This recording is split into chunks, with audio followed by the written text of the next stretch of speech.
Hello. We're back, guys. Look, I'm sure that all of you already prepared coffee, tea, maybe some champagne. But you know, this global craziness of the future of the finance and art already coming on our eyes. DeFi, NFT, yield farming, liquidity providing farming, all that stuff happening now. And I would like to welcome all our speakers on this session. Here they are. Jenny Yang, founder of Star Consulting and Black Globe. Mindao Yang, founder and CEO of DeForce Network. Xiaowin, managing director, Digital Renaissance Foundation. Mikhail Saifulin, CEO of Enecum, and Olga Kochmar, CEO of Zero Notes. Guys, the stage is yours. Go ahead. I don't know who's the moderator, but I think the stage is yours too. You're welcome. Okay. Thank you. Thank you, Sergey. Thank you. Hello. Thank you, Sergey. Thank you very much. Yeah. Good morning, good evening, good afternoon, everybody. My name is Jenny Yang, and my Chinese name is Miao Yang. I'm based in Beijing from Chinese market. I'm the founder and CEO of Star Consulting and Blog Globe.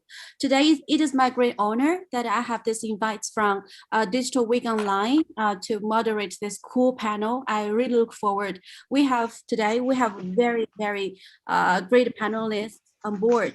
And at the very beginning, I would like to make a very brief introduction about them, and later they will make a more introduction about themselves. Our panelists, we have Ms. Olga Kochmar, the CEO of Zero Notes, and also we have the Mr. Mike Saifulin. Am I pronouncing? Yeah. Okay. Yeah, it's right. Yeah. Thank you. Okay, Mike is the CEO of ENQ. Warm welcome, Mike. Thank you. Okay, and also we have the Mindao Yang, DeForce founder. Hello. And CEO. Hi, Mindao. Okay, and also at the same time, we have Mr. Cao Ying, Digital Renaissance Foundation managing director, and who is also a very, very experienced early investor in DeFi, in Polkadot, and also in NFT. Later, he will share some of his experience. Welcome, everyone. Welcome. Thank you. Thank you, Jenny. Thank you. Thank you, Jenny. Thank you. Yeah. Okay. This is March, and we have seen that today, this year is already very epic. We have seen many, many great changes in the cryptocurrency space globally.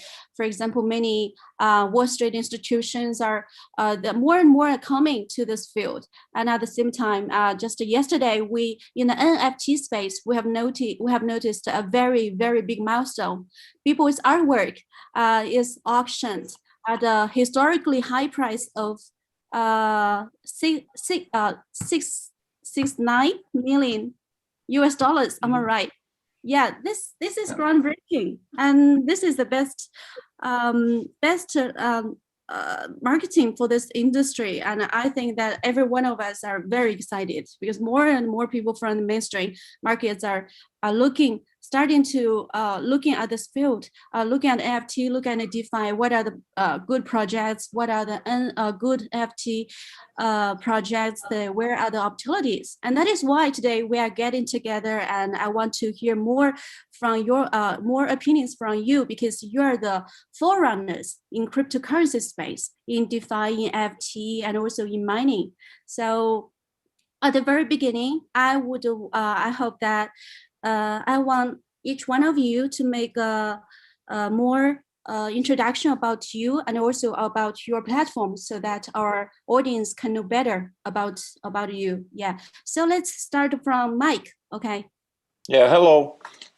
Thank you for joining this panel discussion.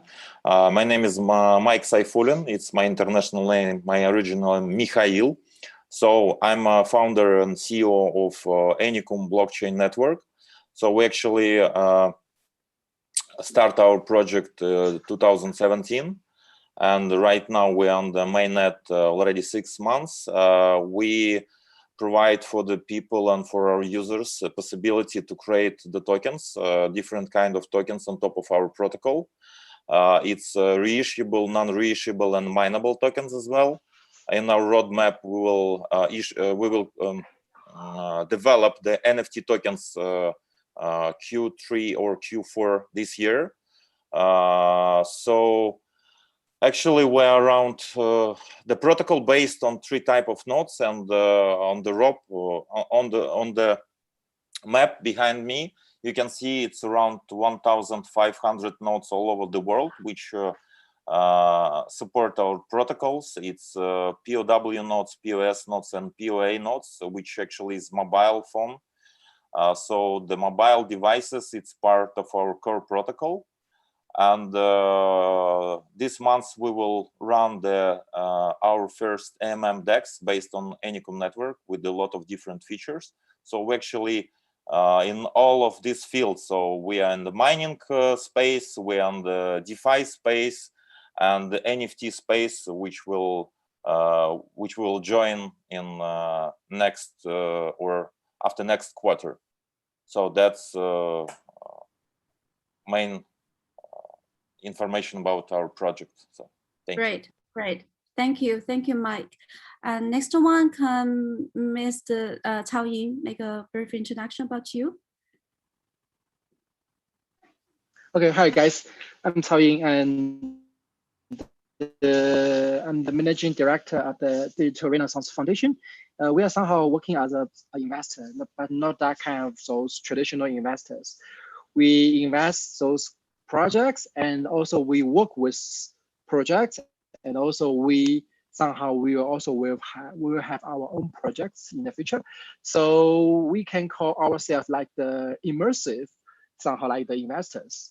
And we have been investing in the DeFi and the NFT domains for more than 3 years, from the very beginning of the whole DeFi industry, and also the very beginning of the NFT industries.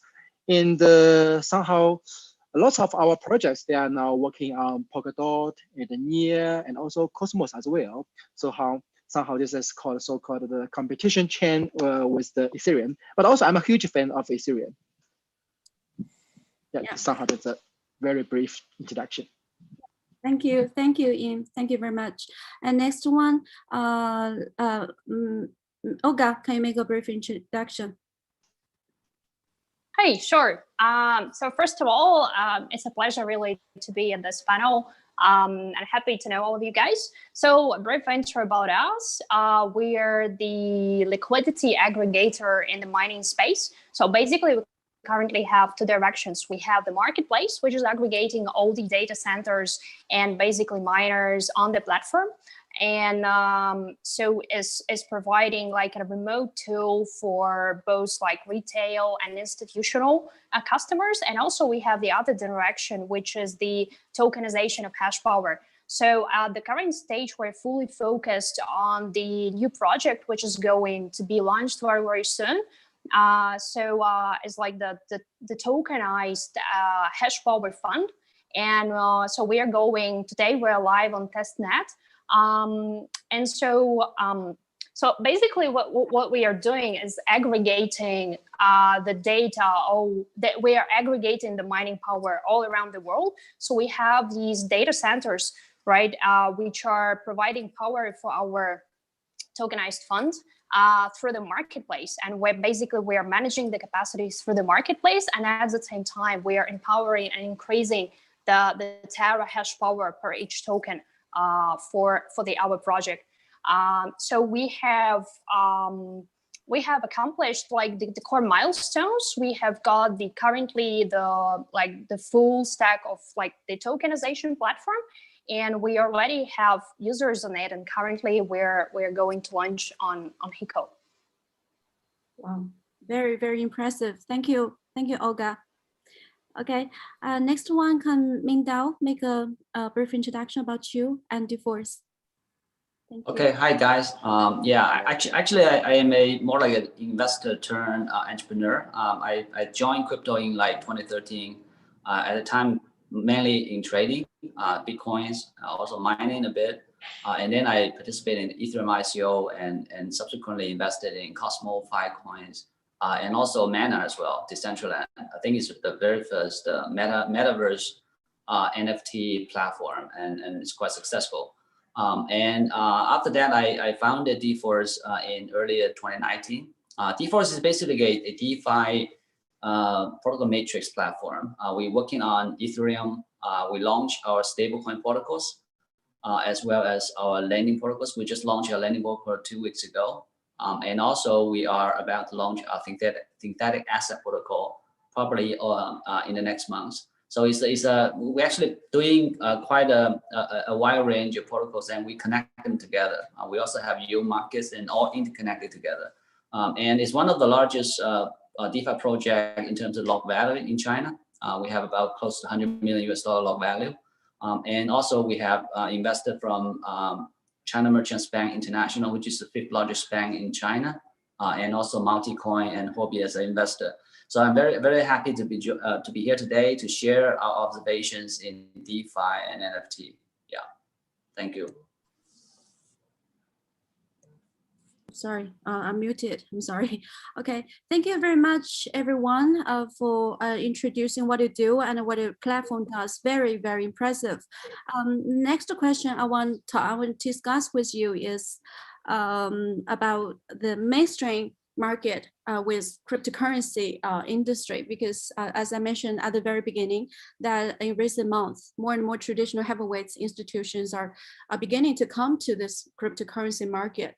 And previously, many people, they held some biases about this industry, but somehow recently, the biases are beginning to disappear, and this is really good news. And some institutions are spending huge money buying BTC, buying ETH, these great assets. So I want to ask, how do you guys think about the differences in the market right now compared with 1 year or 2 years ago, or even 3 years ago? And what, from your perspective, what new opportunities are you seeing? So I hope that which one, who want to start? Hey, Jenny. Yeah, so let me start discussing this question. So I think it's actually very cool, and that really is very different from what was in 2017, as I entered myself when Bitcoin price was around like 500. And seeing all this craziness is really, it's so cool. So actually, I think that Bitcoin price has seen already these kind of strong correlations, right, with the capital market. And if we really come back to the time, like by the pandemic, right, by the COVID, then we had that kind of Black Monday, right, like the stock market crash. And so actually, every time when it happens, right, we see these correlations. We see that Bitcoin price is completely reflecting what's going on out there, right? And so having even now the yield, right, of treasury, of 10 years treasury, right, it crossed like the abnormal point of like 1.5%, and then immediately Bitcoin correlated that.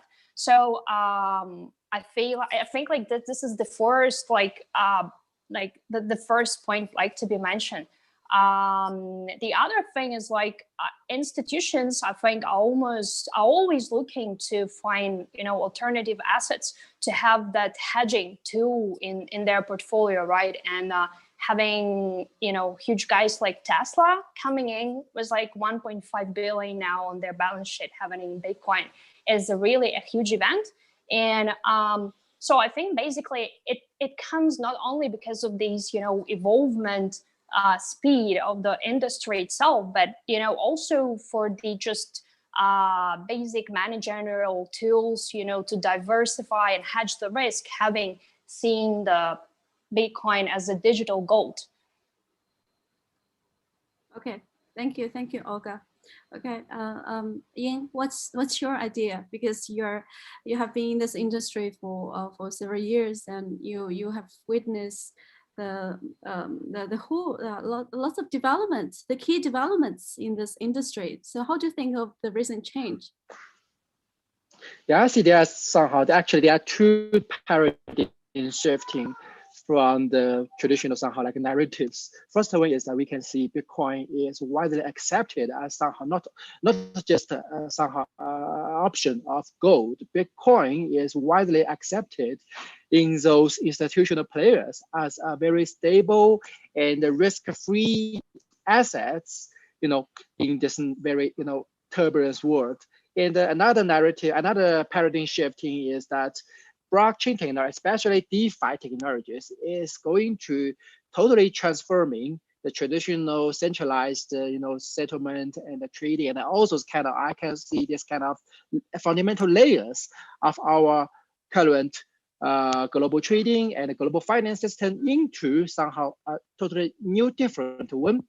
A decentralized one, and those technologies, those protocols, those companies, for example, like DeForce, like RV, like Uniswap, and also like Akala, all those wonderful teams, they are building a totally new foundation for another kind of, paradigm that is very unfamiliar for all those, banks and also even governments, and also of course for everyone, those retail users like us. So this kind of shifting, paradigm shifting, will cause huge money flow into the current, the crypto industries, and also those, blockchain companies who have not yet their cryptos. So this kind of shifting will, I think, will maybe last for next 20 or even longer tense and years. And this kind of shifting will cause, will create a lot of those billionaires and trillion worth companies, just like Google nowadays and Facebook nowadays. And I can say that maybe in the year 2035 or 2025, the world top, the top largest 10 companies among those company lists, they will have some kind of like crypto companies or crypto protocols. For example, RV or Uniswap, which will replace the traditional like JP Morgan or SEC, also not SEC, New York Stock Exchange. But this kind of, this kind of transitional fundamental, revolution will not be, just go flow very easily. Among this kind of process, there will be a lot of challenges in front of us, and also in front of those, governments and the regulational guys. And we should have somehow join force with those institutional players like banks, like stock exchanges, and also like regulators, for example, China governments or United States governments, to force, not to force some kind of, new paradigm for regulation, and also for the whole industry. This is, there's a tremendous work we should do, and it can be done in the future.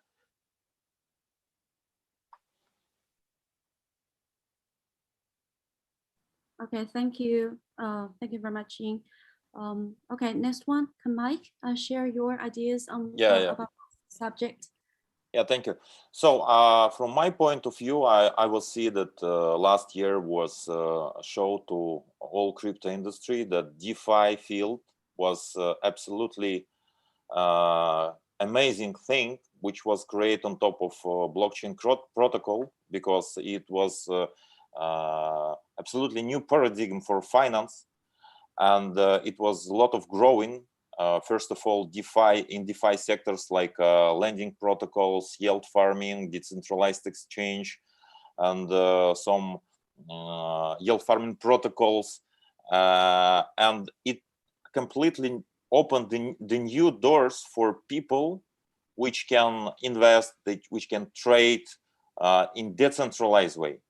So like in 2017, it was the lot of hype, and there was a lot of ICO, and different kind of projects was just implement the blockchain, and was try to implement some blockchain in the business workflow, business process of those people which already was exist. And after a couple of years, we will see the only DeFi projects was growing.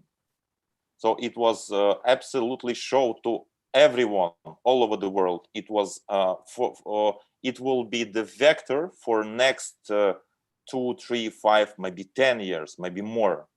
So this is from my point of view. Regarding the NFT, so as Sao told us, like he was invested 3 years or 4 years ago in some NFT projects. So NFT right now, it's also hype, but the hype was gone from digital art tokenization. But NFT in general, this technology was already used by those quite huge project as a VeChain, because from technological point of view, from technological perspective, the NFT, it's a very good technology for supply chain, for example. And you can implement the NFT technologies for supply chain for international global company. But the hype come from the art and digital asset tokenization in this year. And I think it's also just the beginning of the NFT era, because it's also opened the door for very friendly interface and freedom to give tokenizate the digital assets and the art and some also the physical art, also the physical products.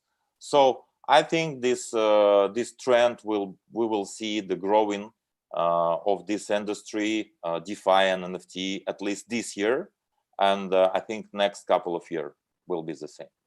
Okay.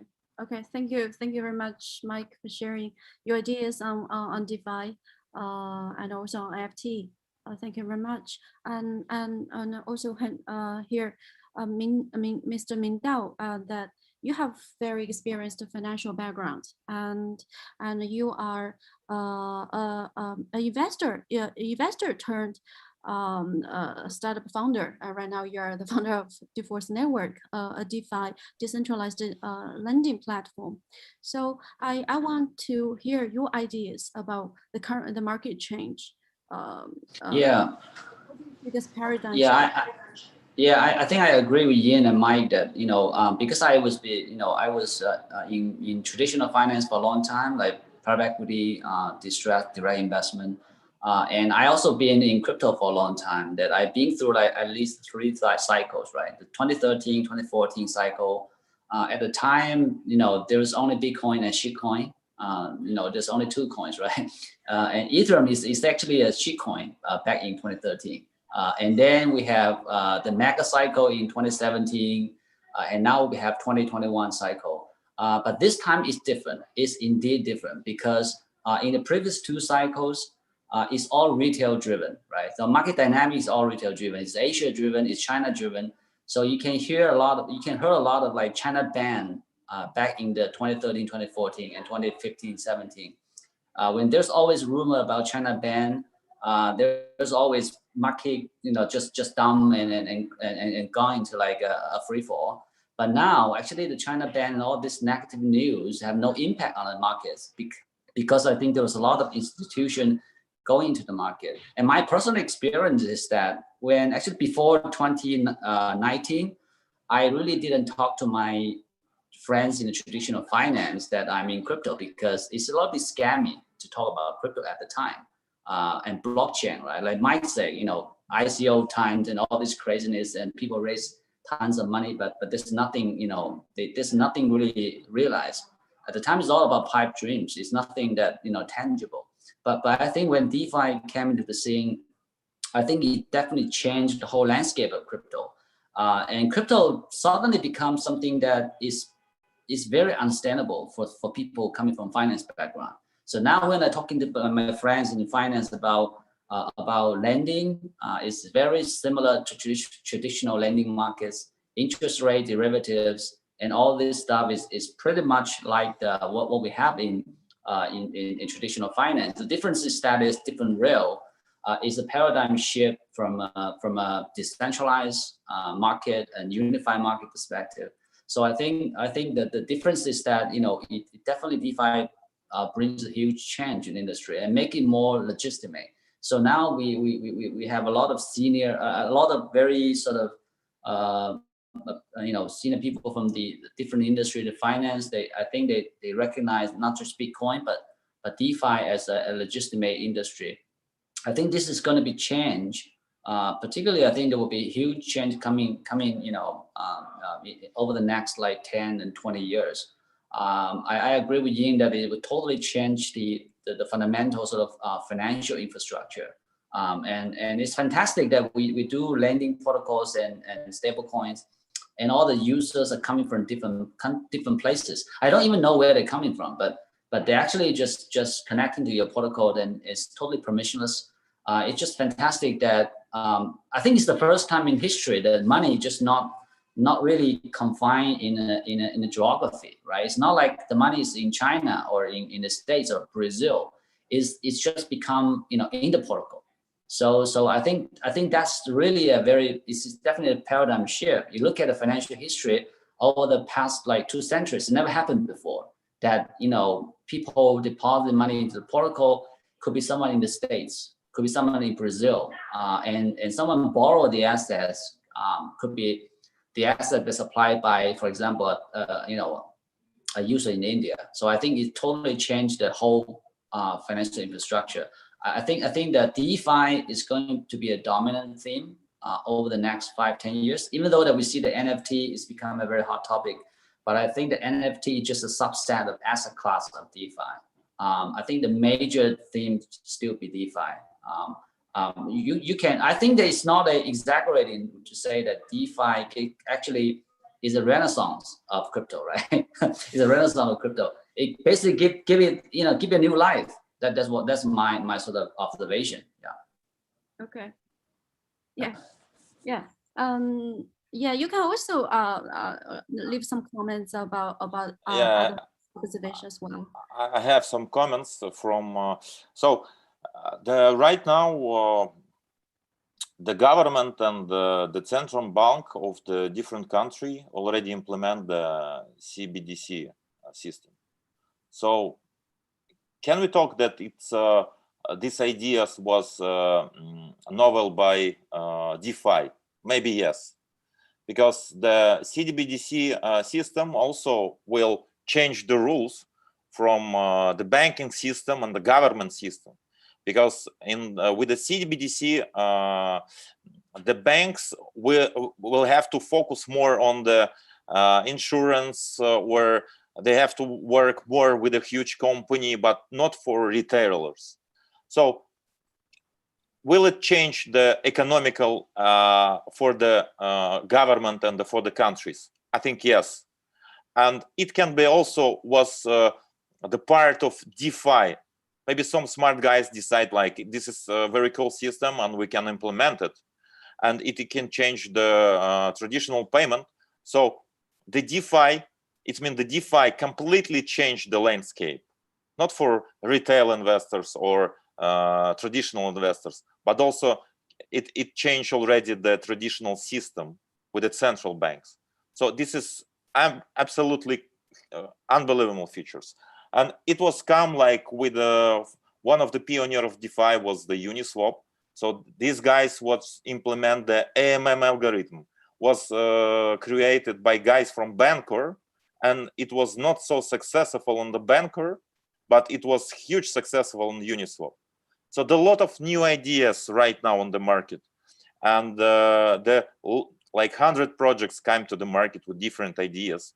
And I think it will be some brilliant ideas, which also will improve DeFi sectors. Great. Yes, great, Mike. Yeah, this historic changes is taking place right now, and all of you are disruptors in this sector, and witnessing this huge thing taking place. This paradigm shift, just like Ying mentioned just now.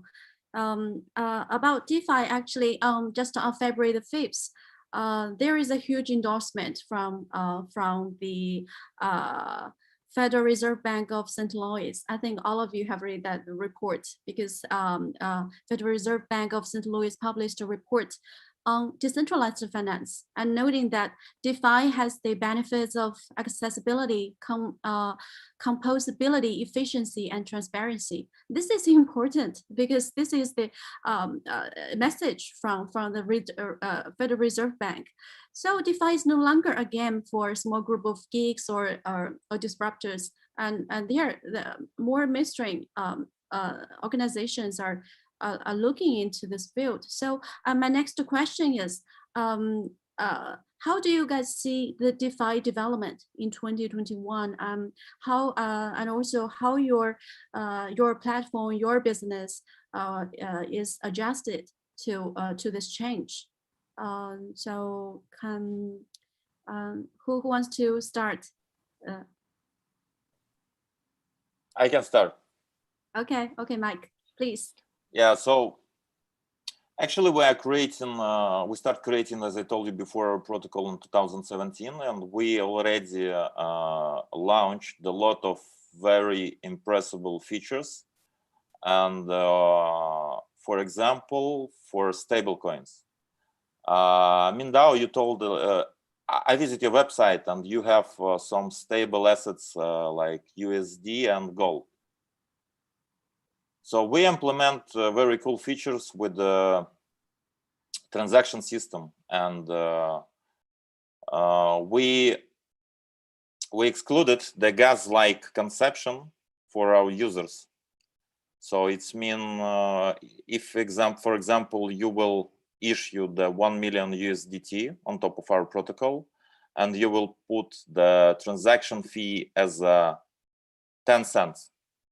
For each transaction. When Alice sent a transaction to Bob, she have to pay 0.1 BTC USD to issuer address, to wallet of issuer.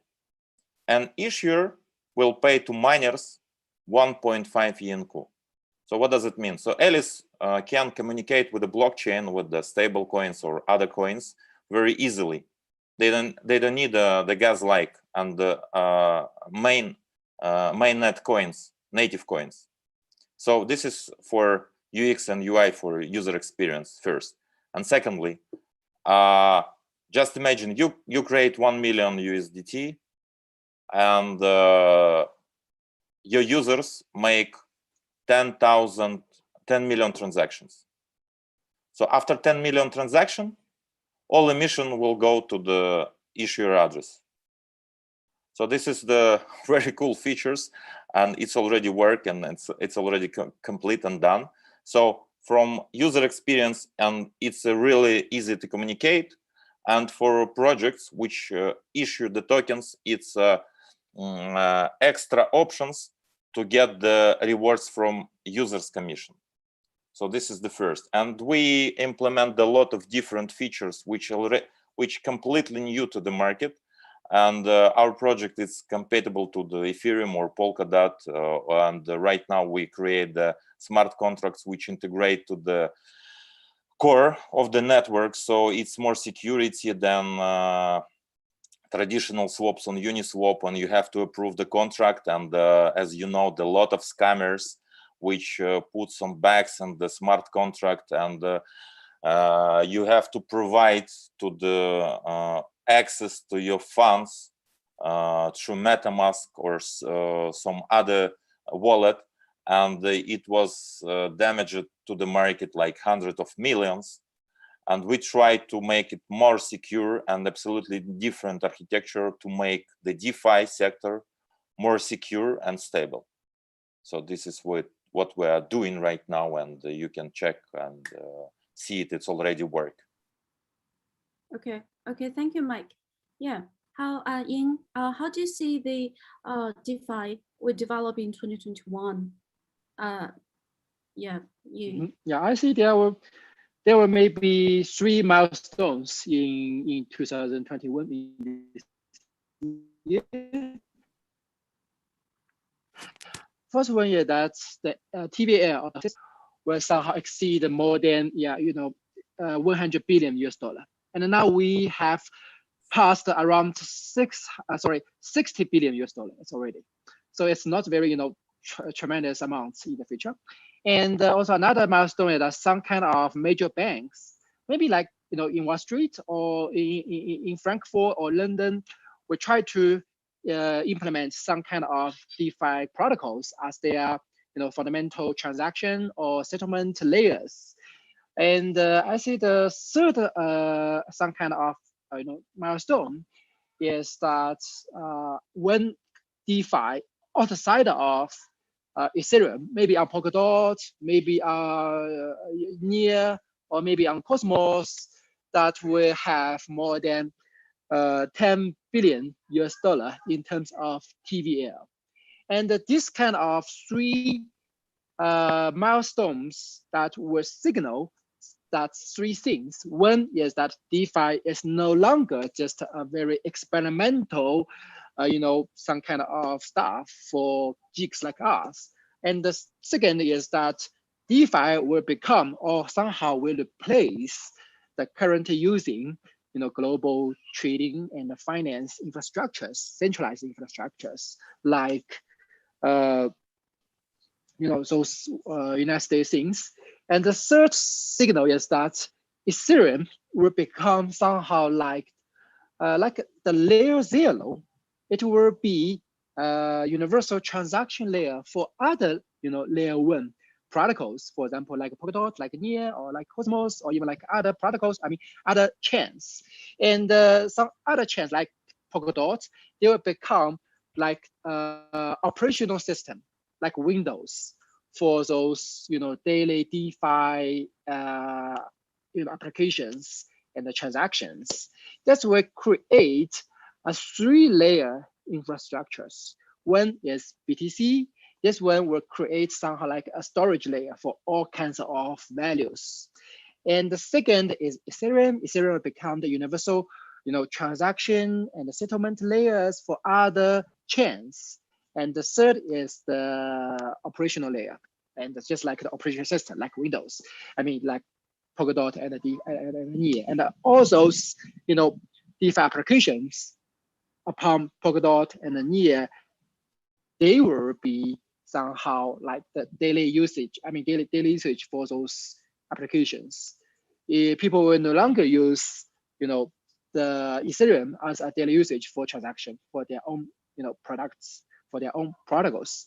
But those kind of applications upon Polkadot, they were, fundamentally somehow transmit or settle their, transactions and the trees on Ethereum.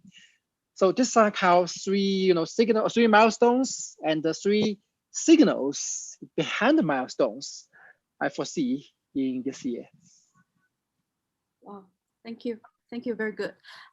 Olga, how do you predict the DeFi market this year, and how your business will be adjusted? Yeah, please share your idea. Yeah, so for sure, yeah, I have some ideas on how to predict, but to be honest, yeah, I do agree with Tao Yin. I think that this is we haven't reached that, high point in terms of TVL for sure.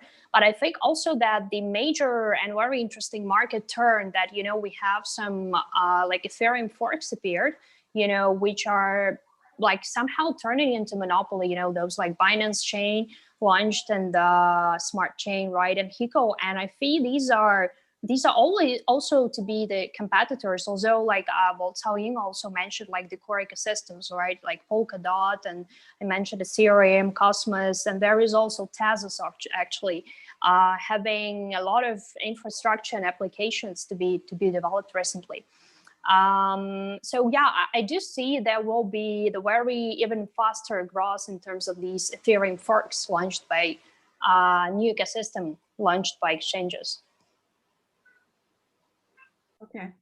Okay, thank you, Olga. So how Mindao, how's your idea? Yeah, I think it's always difficult to make predictions because when I was earlier last year, I made the prediction about DeFi hitting a TVL of 10 billion. That's the most optimistic estimate, right? And at the time earlier 2020, I think it's about 1 billion, just barely break 1 billion. So I think the 10 times growth probably is okay. but now you can see like 40 times growth. And I agree with Ying that probably will keep, it's definitely very easy to break like 100 billion market cap in terms of total log value. But actually, if we look at the whole crypto, it's only like 1.7 trillion US dollar. It's about 25% of market cap of gold. So I think it's a very, very small asset class. I don't think it's, from a traditional finance perspective, it's not even an asset class, right? We're talking about asset class typically is like 5 trillion or even like 10 trillion US dollar to be classified as asset class. You talk equity, stocks, or real estate. So I think looking at the 2021 sort of development in DeFi, I will look at two things. One is on scalability on asset. I think that now we are predominantly just crypto. I think this is a huge bottleneck. We don't have much asset outside of crypto. I don't think that trading and crypto is the only option, right? So that's why in this year our lending portal is going to be supporting more real asset lendings. And we onboarded, we just onboarded GoX as a gold token. It's 100% backed by physical gold. It's a wrap on top of Paxo. We are going to be accepted as a collateral into a lending platform. So we will be the first DeFi accepting gold token as collateral. And we are going to create a yield market for gold tokens. So basically, owning, have a gold is not just like a passive commodity. You can earn cash yield on top of that, owning it. So I think that will be very excited. And also we have to expand it to real estate financing as well. We can see that MakerDAO and the other DeFi protocol is also going to reach out to the real estate financing, solar farm financing. So we'll see a lot of traditional finance come into DeFi this year. And we go scale out, the asset beyond just crypto. And you look at traditional assets like real estate is several hundred trillion US dollar asset class. Bonds and stocks is all 100 trillion US dollar asset class. So I think the sky is unlimited. So we have to break the asset supply. Otherwise, we'll be just constrained, confine ourselves on crypto. The opportunity will be very limited. And I think the second change probably will be a game changer is the layer 2. Because now layer 1 is so expensive. We used to pay our staff in stablecoin on layer 1 on Ethereum. So every time that we pay, in stablecoin, it's like costing like $10 per transaction, right? So we're joking that we actually collect all the gas fees. We can buy everyone a very good hot pot trade. Just the gas fees cost like hundreds of dollars every time we pay the salaries. It just doesn't make sense. So layer 2 has to be implemented this year. Otherwise, everyone just move to BSC, Binance Smart Chain. We already deploy our protocol in Binance Smart Chain. It's very fast. Even though it's not a layer 2, it's not permissionless, it's not decentralized, but the users actually don't care. The users will go where the gas fee is lower, the transaction faster. But of course, as an industry, we definitely will embrace more permissionless, decentralized sort of layer 2. But when that didn't come, and we have to find other solutions, including Polkadot or even Near as a layer 2 solution. So I think scaling Ethereum is definitely one of a very significant game changer this year. If actually we manage to do it in the first half of this year, I think there will be significant innovation that will build out. Because in layer 1, basically you don't have much innovation that you can build on layer 1. The gas fee is so high that it basically price out all the other protocols except lending, which is low frequency and high sort of transaction value, right? Trading doesn't make much sense now on layer 1, except AMM. You cannot do auto book, you cannot do derivative trading, you cannot do margin trading. Every guy that doing like derivative trading all move to layer 2 in different forms. So I think solving the gas problem and transaction speed problem is definitely will spring up a lot of innovations beyond just DeFi, right? NFT, if you actually buy a very small sort of NFT, it doesn't make sense to do it layer 1, right? The gas fee probably is more expensive than NFT itself. It is just a very like CryptoKitty. So it's definitely have a lot of constraint on the applications. Eventually we're just on layer 1. So that's why I think that we definitely should focus more on layer 2 and the other, Hacko or Binance Smart Chain or Polkadot to find the other alternative platform. Yeah. Since all of you mentioned about Binance Smart Chain, Heco, and Polkadot, so let's jump to the next question. We see that in recent months we see many ETH forks, yes, just like BSC and Heco. So how do you view this market term? And many people, I noticed a phenomenon because previously many startups, they decide to do their projects based on the Ethereum ecosystem, but right now they are thinking about moving to Binance Smart Chain or Heco. So do you think that these two chains would pose direct threats to Ethereum? What do you guys think? So who want to start? Yeah. Well, regarding this point, I would say a few words. I think that the launch of both BCS and Heco, yeah, it was like the inevitable step, since we've even seen few projects closing like due to these high transaction fees, and like there is still a huge difference between like 10 to 100 GV that you pay per gas. So I think that these issues have been also just mentioned on panel. But I also think there are a few like other cases which would actually lead to also deploying on those chains, like for example having this cross-chain transfer, you know, that you can have all these currencies and all these assets, you know, being traded on, you know, and transferred between these different chains.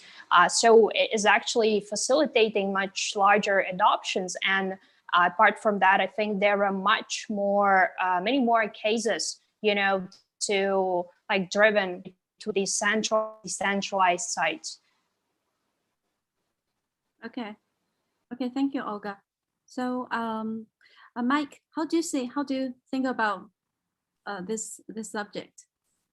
So as you maybe know, the Binance Smart Chain already did the more transaction per day in the last month than Ethereum. So it's a big signal for everyone that people would like to pay less and get more transaction speed than pay more and less transaction fees. So from this point of view, the people doesn't care about how the Binance Smart Chain is decentralized. But some of the projects still would like to use the Ethereum ecosystem and pay more for Aave, for Uniswap. So people don't believe that it's the Binance Smart Chain, it's so secure. But anyway, this is all this kind of projects, all the forks of the Ethereum. So the architecture, it's completely the same. So for example, the Binance Smart Chain will just use another consensus algorithm from Tendermint, the Cosmos team, but the same time, the same language and the same architecture. So the Heco chain and OKX chain, I think it's the same. So the Polkadot team come to the market, and with the new technology, which most secure, most faster, but the same time, as far as I know, it's still in the progress and a lot of things still in the development process. So the near, it's also compatible to the Ethereum architecture. So the many projects like Solana, the Avalanche, and all of them are can be connected to the Ethereum. So I think the 2021 will be the time of the decentralized bridge, which you can easily swap one asset from one blockchain to other, and you can make it back. So for example, all teams, the blockchain team working on the bridge, for example, you can bridge your tokens from Ethereum to Binance Smart Chain easily right now with Panama. It was the name of Panama Bridge, but now it's just Binance Smart Chain Bridge. And the last week, Andrei Kronia, one of the main developer in the field of the yield farming and DeFi, was also introduced the bridge, but it will be bridge for Ethereum-based blockchains. So I think the lot of bridge will come to the market, and it will easily get access to the token owners to move the tokens and the digital assets from one blockchain to other. But main thing, the people have to be sure that these assets will be secure. So this is where I come back to the technological questions and the security questions, because the damage for all industry, it's like billions for the last couple of years. So the system have to be trustless, the system have to be decentralized, and those kind of projects will come to the market. We as well work on the decentralized bridge, which actually give the possibility to Ethereum-based protocol easily swap the asset from Ethereum to our blockchain and trade and lend and pool these assets on our DEX, which will come next month. So it will be more and more bridges will come this year, definitely. But in general, for retail investors, they don't think much more about the security sometimes, because for them, it's very important to make fast transaction. So I just a couple of days ago, I compared to process and workflow on Binance Smart Chain and Ethereum. So for lending LP tokens, I pay like 200 USD for 4 or 5 transactions. And I did the same on Binance Smart Chain, and I pay like 2.5 USD. So it's a completely different, the cost of communication with the blockchains. Of course, it's very important because you cannot work with LP tokens if you are a small guy from India and you have assets like for 10 USD or 20 USD. It doesn't make sense. You will pay 60 or 70 USD for transactions. And this is the huge problem. And as you guys can remember from 2017, 2018, when was ICO boom, was CryptoKitties boom, everyone thought like, come on, Ethereum, why it's so expensive transaction fee, why it's so complicated to work with Ethereum. But the Ethereum, it's only one blockchain which still working, and it's still safety, and it still work, and it still give possibility to people build on top of Ethereum any kind of DeFi application. Nothing come to the market from 2017, nothing special. It's just first steps for different projects like Avalanche, like Near, like Polkadot. And I'm sure that something, the brilliant will come, but people have to be sure that it's safety, secure, and cheap. Something new, I mean, not Ethereum based. But but people have to believe in that, and maybe for that the people will need like more time, like 1 or 2 or 3 years. So, but it will. I'm sure that it will happen. Thank you. Okay, thank you, Mike. Ying, how do you think about BSC, Heco, the threats to Ethereum? How do you think?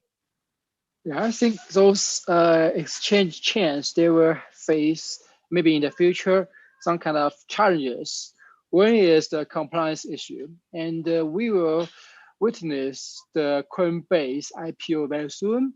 And this IPO will be historical, and also will raise a lot of those concerns from those jurisdictions. For example, United States, definitely, China, European countries, and also maybe some other countries. So exchange definitely should have some kind of jurisdiction entities. So if United States, or not only United States, if the world keeping the way to be split like nowadays in the future, I think somehow those kind of geopolitical concerns will grow and also terms of what's the some kind of attitudes United States is hold against China and some other countries. So those kind of competitions among those countries will be also very extensive, also very important and critical for exchanges in the future. Once this industry, I mean the crypto industry, become somehow a mainstream industry, and those crypto assets become somehow a mainstream assets. And another somehow like the challenge those chains they will face in the future is that lack of developers, lack of reliable large size developers. All those chains, I mean, all those exchange chains, they are taking talents, they are taking human resources from Ethereum, also from Polkadot and the Bitcoin community. They have not yet, established their own talent base. This is a huge problem they are facing now. Where is people? Where is assets? Also, where is somehow like the whole ecosystem? But I see Binance is doing very great effort to train their own BSC talent ecosystem, and also they are putting a lot of money for hackathons, for training, and for some kind of other BSC developers bootstrapping events like that. This is a very good sign for CZ and also for other guys see that there is a challenge for lack of talents. And another challenge I will foresee in the future is that BSC and also some other exchange chains like Hako, they're somehow like a sibling of Ethereum, or even a twin of Ethereum in terms of architecture, in terms of the structure of the chain. So Ethereum, a lot of legacy problems are constraining the whole ecosystem. Scalability is just the result of this kind of constraints of the legacy structure. So if this kind of exchange chains, they still use the legacy structure of Ethereum, those applications among those BSCs and other exchange chains, they will also face in the future the problem of another level of maybe like scalabilities or composabilities or interoperabilities, those kind of intrinsic problems caused by the intrinsic legacy problem of the structure of the chains. So this is why Polkadot, Near, and some other new chains is very important for the future of the Web3 world, since they provide not only higher TPS, but also they provide a new kind of structures. For example, Polkadot, they have a very revolutionary structure called a substrate, and also relay chain, pirate chain structure. And also Near has a totally different shading structure compared with the beacon chain structure of the Ethereum 2.0. So you see this kind of, so you can see this advancement of new chains will enable a new era of the Web3 world. For example, people now are building a truly decentralized DWeb. I mean, a decentralized telecommunication industry, a decentralized somehow those infrastructures, real world infrastructures based on other chains, not on Ethereum. Yeah. So I see this kind of three challenges are really critical for those founders. I mean, of those exchange chains like CZ, like Li Ling, like Star Xu, to take into consideration very seriously. Yeah, thank you. Guys, we're running out of time, and now we have to go to the forward for another speakers. Guys, my huge thanks to all of you for this interesting discussion about NFT, about DeFi, about all this stuff happening in the future of finances. We'll be back within a couple of minutes to that topic. Future of finances, stay tuned. We'll be back very soon.